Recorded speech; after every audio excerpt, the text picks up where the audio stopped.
माझं नाव रोहिदास राठोड, STCR रँकला काम करतोय मी.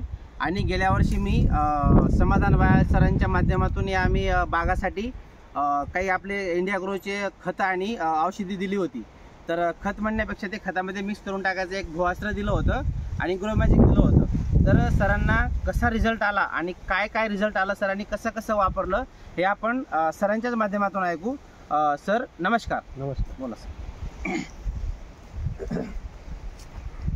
पहिलं मी काय केलं, भुआस्त्र घेतलं समजा.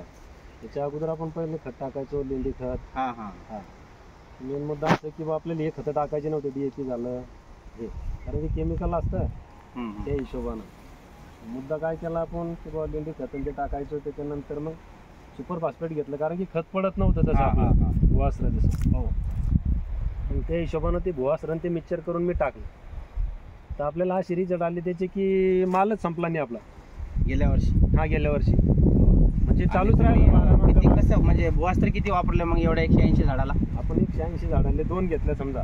2 किलोची बॅग असते आपली. हा, तर 2 बॅगी घेतल्या. 2 बॅगी घेतल्या आणि एक सुपर फॉस्फेट त्यात मिक्सचर केली, मिक्स केलं. हा, आणि पूर्ण झाडायले बिलकुल हाताने टाकून दिलं पांगतं समजा आळ्यानं.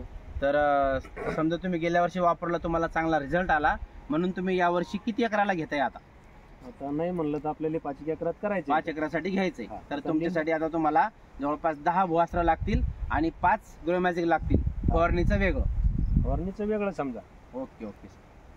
आणि तुमच्या आता लिंबूमध्ये पण खूप चांगलं हे झालेलं आहे, फरक झालेला आहे. आता आपण त्याला टमाट्याला पण वापरणार आणि गोबील पण वापरणार. Okay okay.